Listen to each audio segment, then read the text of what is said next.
Every day, we are confronted with the darker aspects of our world, witnessing acts of cruelty that often defy understanding. Such tragedies are an unfortunate reality, and while they are painful to acknowledge, ignoring them is impossible. As someone immersed in the realm of crime stories, I aim to share the most shocking cases and explore what motivates individuals to commit such acts.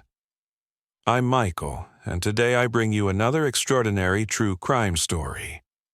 It was a cold January night in Reykjavik when Berna Dorr was out with friends. The city, usually perceived as safe, felt calm and familiar. Yet, in the early hours, something went terribly wrong. Surveillance footage captured her last moments, walking alone, slightly unsteady, heading toward the sea, before she suddenly disappeared. At first, no one panicked, assuming she had simply gone home. But as hours turned into days, it became clear that something far more sinister had occurred. The incident shocked the entire nation. Born in 1996 in Iceland, Berna was the daughter of Sela and her husband Brian. Despite their eventual separation, her parents remained committed to co-parenting, ensuring she grew up surrounded by love and support from both. By her 20th year, Berna was a lively young woman with auburn hair and a quick wit. She chose to live with her father in a suburb of Reykjavik, just a half-hour walk from the city center. Independent and determined, she preferred earning her own money over relying on her parents. Her life reflected that of many young women, creative, fun-loving, and effortlessly sociable. One friend described her as a burst of happiness, thanks to her constant enthusiasm for both big adventures and small joys. Financially stable thanks to her job in the fashion department of a large department store, Berna felt fortunate. Yet, above all, she treasured time spent with loved ones and simple pleasures that brought her happiness. On Friday, January 13th, 2017, Berna and her friends followed their usual routine, heading to a popular downtown club. Confident and carefree, she was among the first to hit the dance floor, enjoying live music. Around 2 a.m., her friends decided to leave, but Berna chose to stay a little longer. By approximately 5 a.m., just before closing, she finally exited the club. When she failed to arrive for her shift the next morning, her friend Maria grew worried. It was unlike Berna to miss work, especially after a late night out. Maria, who had been friends with her since primary school, immediately tried calling her, only to find her phone turned off, which was unusual. Concerned, she reached out to others who had been with Berna the night before. They all said they had left early, assuming Berna had gone home afterward. Still anxious, Maria contacted Berna's father, but Berna was not there either. Growing increasingly alarmed, she then called Sela, Berna's mother. The news hit hard. Berna was strong-willed and responsible, always informing her parents of her whereabouts. By that afternoon, a missing person report was filed with the police. Desperate for answers, Sela posted about her daughter's disappearance on social media, urging others to share her message. Within hours, the plea spread rapidly, garnering thousands of shares, yet there was still no sign of Berna. That night, Sela stayed awake, making frantic calls to emergency services, seeking any update. As the hours dragged on, the silence remained unbroken, leaving her in a state of growing despair. On Sunday morning, police revealed a vital update. BNA's phone had connected to a cell tower in an industrial district of Harrowing at 5:50 a.m. the previous day. Upon hearing this, CA, accompanied by several family members and close friends of Berna, drove directly to the location. They knocked on doors and called her name, desperately hoping for any sign that could lead them to her. But their efforts proved fruitless. Berna was nowhere to be found. Sila, increasingly anxious, was haunted by the thought that her daughter might have sought shelter from the freezing cold. By then, BNA had been missing for nearly 36 hours, and Sila was convinced that something was terribly wrong. Yet, frustratingly, no official search had been initiated. Authorities hesitated to act without concrete evidence of a crime. As law enforcement remained slow to mobilize, the media became the most powerful tool to raise awareness.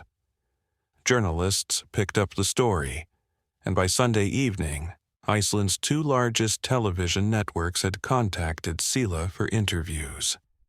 She agreed without hesitation, believing that more public attention might help find her daughter. That night, the story of the young woman who had vanished from one of Reykjavik's busiest streets dominated the evening news, sending shockwaves through the nation. By Monday morning, BNA's disappearance was on everyone's mind, discussed in shops, on buses, and at workplaces across the country. The case resonated deeply, not only because of its mystery, but because it was unfolding in a nation renowned for its safety. Iceland, with its small population and high levels of equality, had long been recognized for its remarkably low crime rate. Violent crimes were so rare that some years saw no homicides at all. The police force itself was unarmed, reflecting the country's peaceful reputation. Detective Gore Grimson was not watching the news that Sunday night.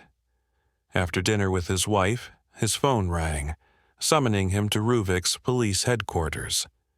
He drove to the station, feeling little concern. Cases like this rarely turned serious. Each month, disappearances in Iceland's rural areas involved hunters or hikers lost in vast, uninhabited landscapes. In urban settings, most missing persons were young people running away, individuals battling addiction, or those with mental health issues, including Alzheimer's patients who wandered off. Young adults reported missing in Reykjavik were typically found within a day or two, often embarrassed after failing to inform their families they had stayed overnight at a friend's house. Berna had done this before. Officers collected a sample of her clothing from her father's house to assist search dogs, and they began reviewing security footage.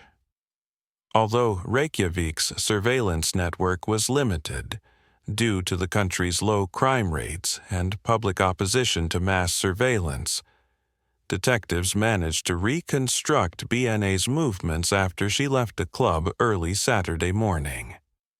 The grainy footage showed her walking slowly along Commercial Street, appearing slightly intoxicated and hungry, stopping at a late-night food stand for a falafel.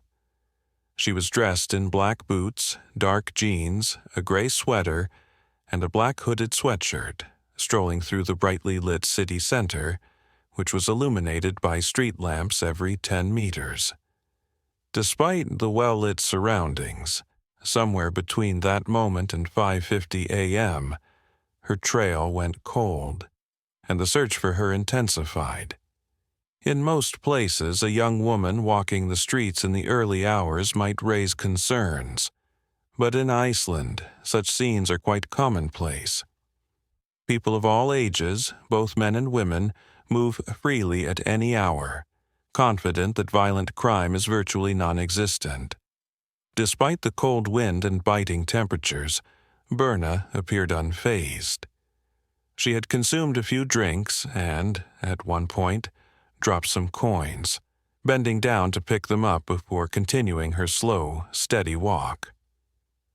Surveillance footage captured her from multiple angles as she navigated through the city.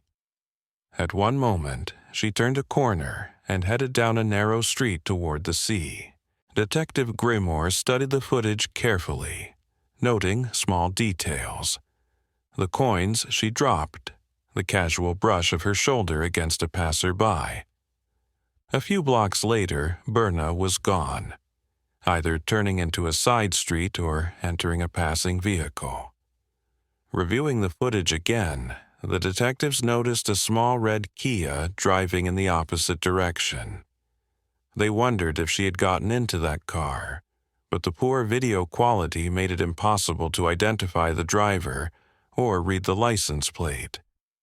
When they checked the National Vehicle Database, they found over 100 cars of the same make, model, and color registered across Iceland.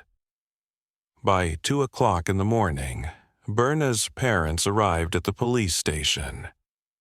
Detective Grimoire showed them the footage, but they were frustrated. Without a clear license plate, identification seemed impossible. The officers explained that real-life investigations rarely matched the simplicity of movies. By Monday afternoon, with no new leads, the police took an unusual step. They held a press conference, appealing to the public for any information that could help locate Berna or identify the driver of the red Kia. Sila, her mother, still felt the authorities weren't treating her daughter's case with the urgency it deserved, but she agreed to stand beside Grimoire during the briefing. She shared Berna's love for English and travel, mentioning that her daughter and her best friend Maria had been planning a trip to New York. She speculated that Berna, being outgoing and friendly, might have stopped to chat with tourists on her way home. Sila also revealed that her daughter had recently joined a dating app after ending a relationship. Detective Grimoire provided updates on the ongoing search efforts, which had now been taken over by Iceland's Search and Rescue Association, an organization with a century of experience responding to emergencies. Given that natural hazards posed a far greater threat than crime in Iceland, the presence of this organization in rescue operations was typical.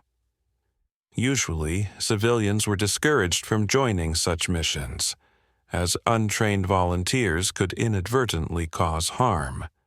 However, in Berna's case, an exception was made. The response was overwhelming.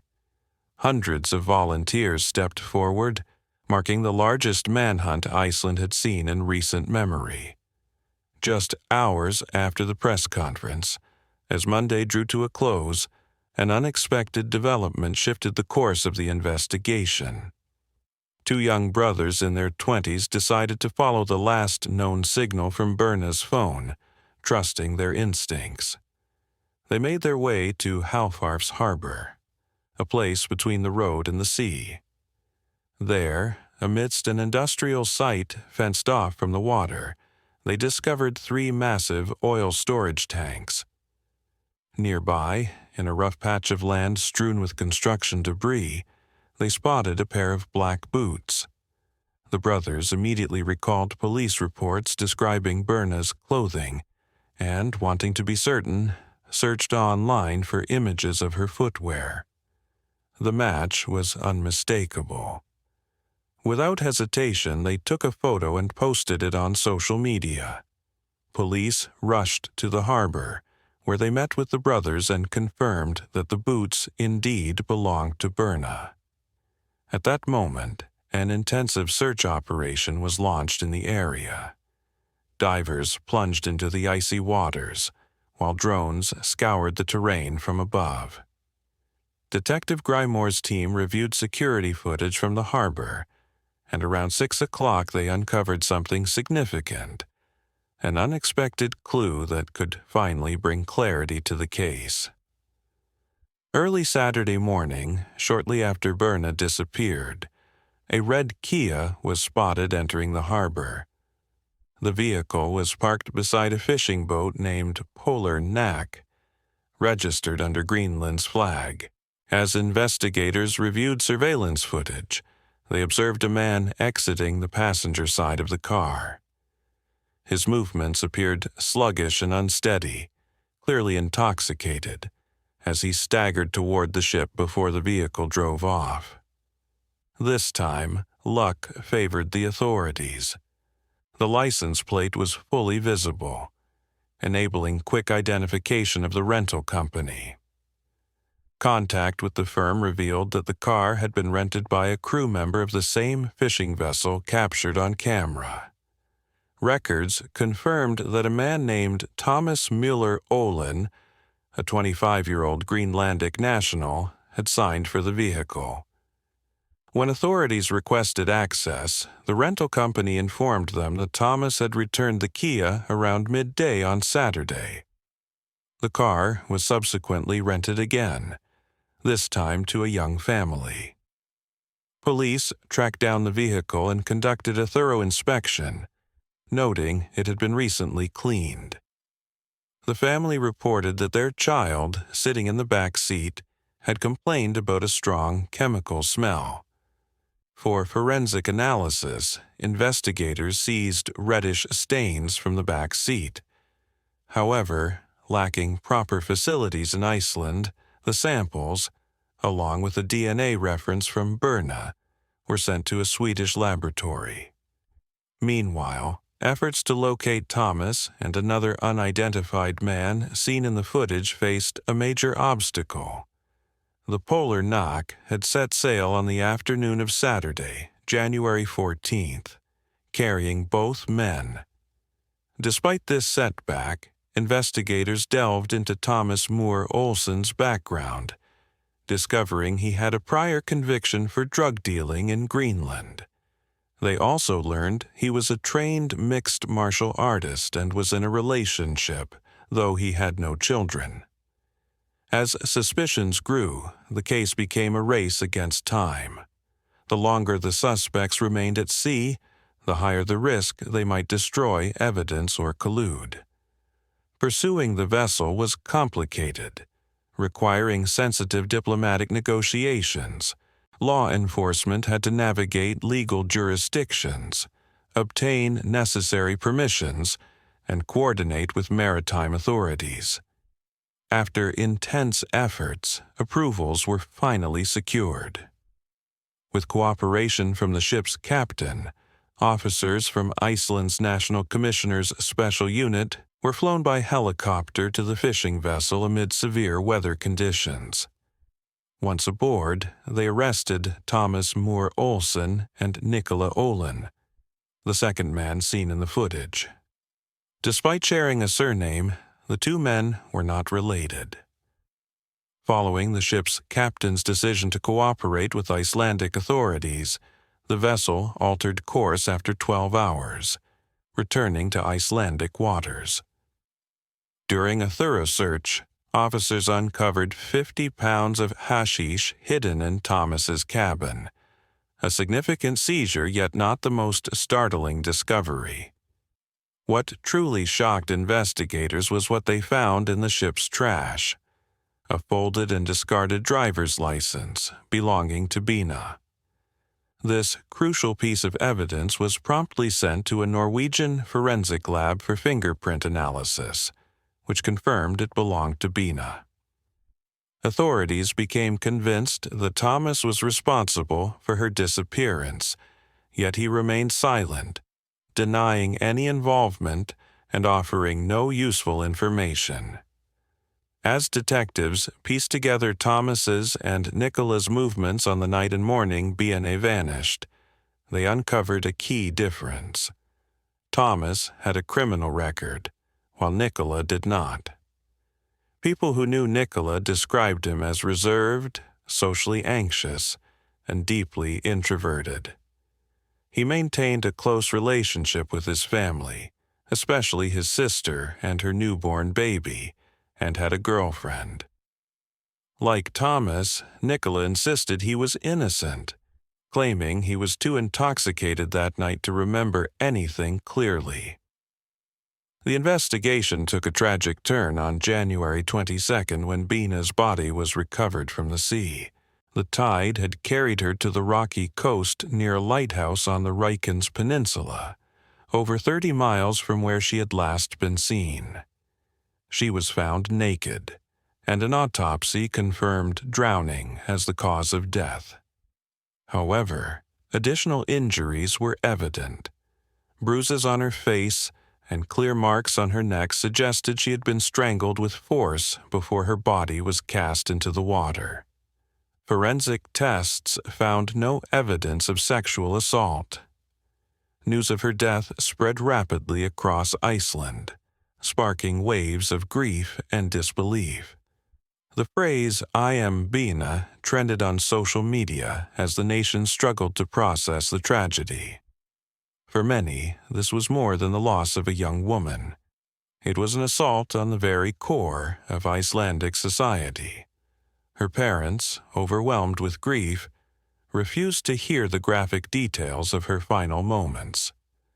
Meanwhile, the crew of the Polar Knock issued a statement expressing condolences and hope for justice. As a sign of mourning, the local fishing company donated $15,000 to volunteers who had tirelessly searched for Berna in Iceland and Greenland. Candlelit vigils were held in Reykjavik, where over 8,000 people gathered to honor her memory.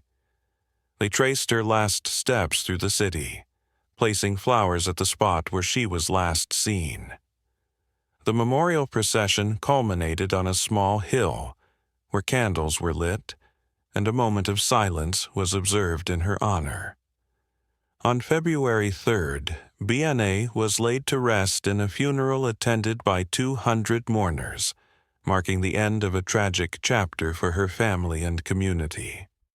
The funeral drew a large crowd, including Iceland's president and prime minister, with the ceremony led by the Bishop of Iceland. Respecting the family's wishes, no photographs were taken, and the media was asked to stay away. Once forensic tests confirmed that the reddish stains found in the red Kia matched Berna's DNA, authorities moved forward with charges. Thomas Muller Olsen was formally accused of murder and drug possession, while his companion, Nicola Olin, was released after investigators determined he was not present at the time of the crime. According to reconstructed evidence, Thomas had dropped off Nicola, who was heavily intoxicated and unable to remember the events of that night. Later, Thomas encountered Berna, and for reasons still unclear, she entered his vehicle despite mounting evidence against him. Throughout 9 police interrogations, Thomas never confessed. He maintained a consistent story, though contradictions emerged. By August, as his trial approached, prosecutors presented even more compelling evidence. DNA belonging to Thomas was found on a shoelace of Berna's boot, and his fingerprint was on her discarded driver's license. Surveillance footage showed him purchasing cleaning supplies and later wiping down the interior of the Kia. When Thomas appeared in court, he covered his face and sat with his back turned to the audience. He pleaded guilty to drug charges but denied involvement in the murder, claiming he had only cleaned the car because a friend had vomited in the back seat. He also accused police of mistreatment during custody, but Nicola later testified against him, shifting from his initial vague recollections to identifying Thomas as the killer. In September, the court found Thomas guilty of murder and drug trafficking, sentencing him to 19 years in prison. Additionally, he was ordered to pay approximately $250,000 in fines and restitution. The Supreme Court later upheld the verdict, rejecting his appeal. Soon after, Thomas was transferred to Denmark to serve his sentence. Following Berna's murder, authorities expanded the city's CCTV network to enhance surveillance and introduced a women-only ride service aimed at providing safer transportation options at night.